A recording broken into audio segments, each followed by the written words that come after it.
everyone, and welcome back to The Right Nurse. First, I just want to say Happy New Year's. We are in the year 2020.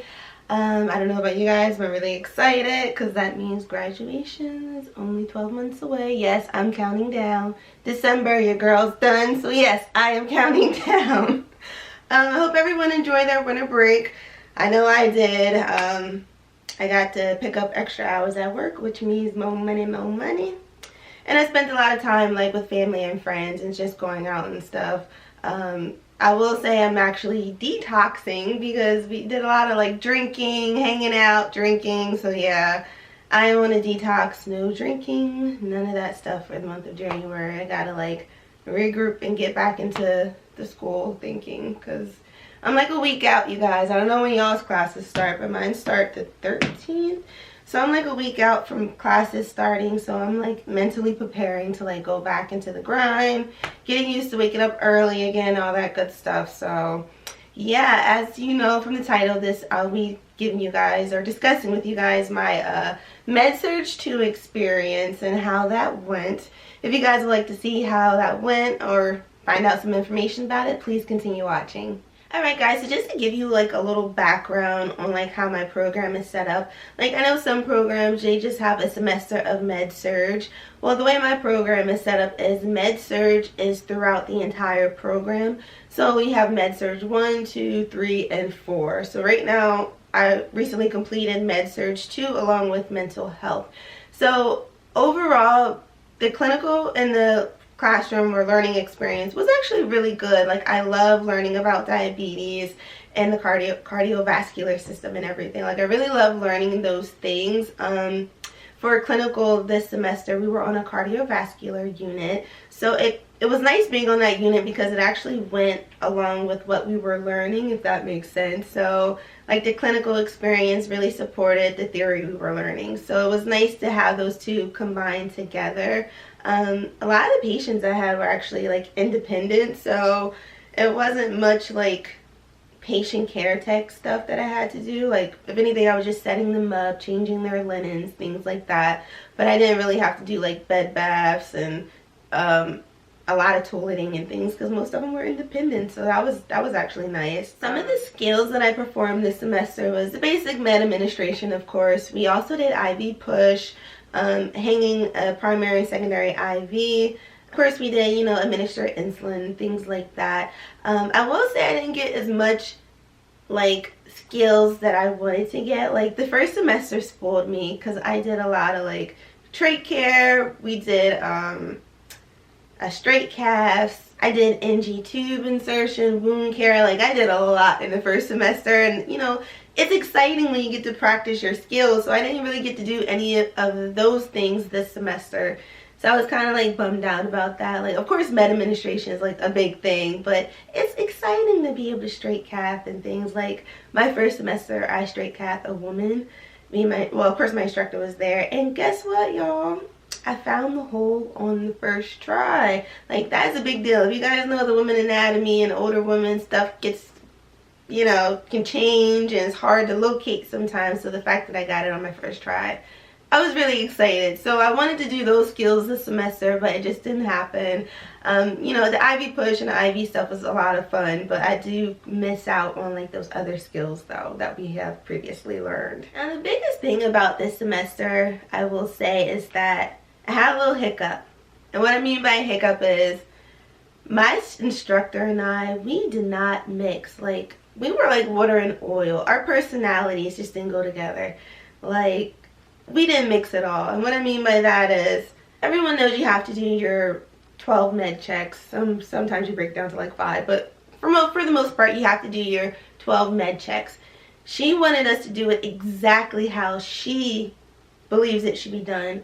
Now granted, we're second semester, so we kind of like have our own little way of doing things when it comes to like med checks. Like we may not go in the exact order that she goes in, but as long as we still hit those checks, it was fine. But for her, no. She wants you to go in the exact order that she believes you should do your med checks. And if you didn't go in that order, she will sit there and make you repeat it 3 or 4 times. until you got it.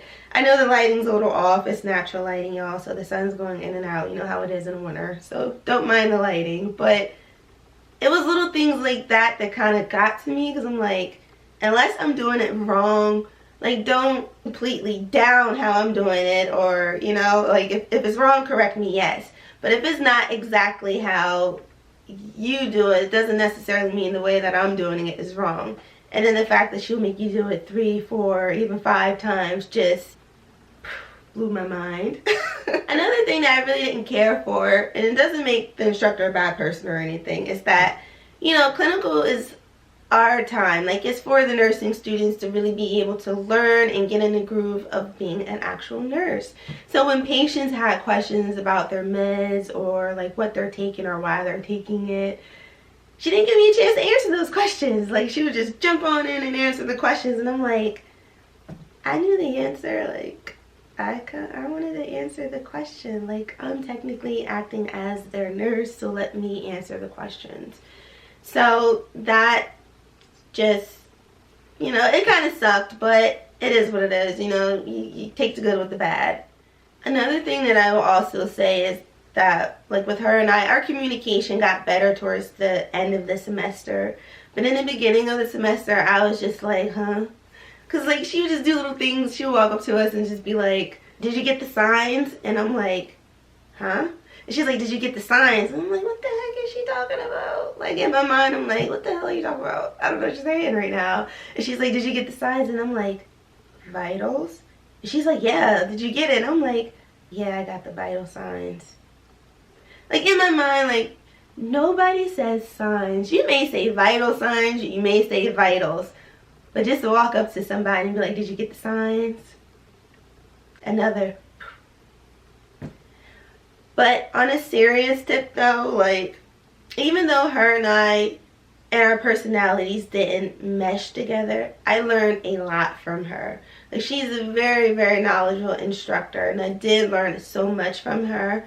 So I say all that to say, sometimes in nursing school, and I'm pretty sure in the real world as well, you have to take the good with the bad. Like, her and I both admitted, like, our communication, everything got better towards the end, and we really started to understand each other.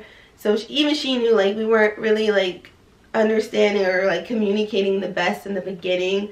But towards the end, it definitely did get better between us. I also say, don't take it personal. Like, her recorrecting me and doing it, making me do it her way, like, I didn't take it personal. Some people are stuck in their ways. I know I'm stuck in my ways in a lot of areas as well. So I didn't, even though it was annoying as hell, I really didn't take it personal, because I knew, like, okay, she clearly wants us to do it this way for a reason. I'm going to clearly do it because she's my instructor, and maybe she can explain to me, like, why. And she did explain why she goes in the order that she go, because she pretty much read it the way that MAR read.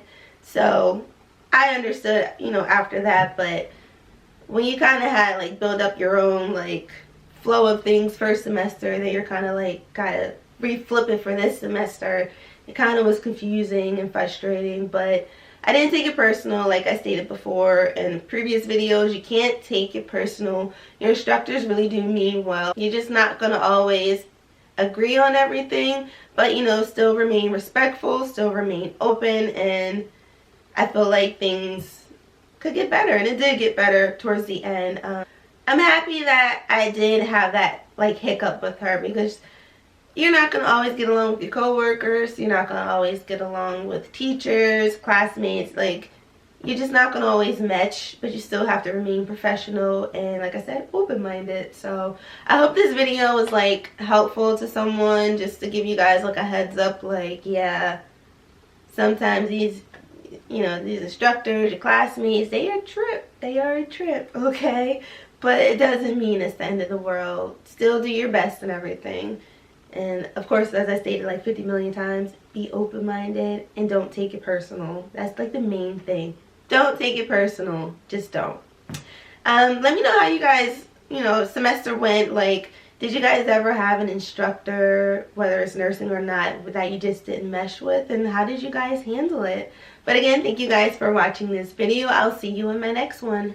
Peace.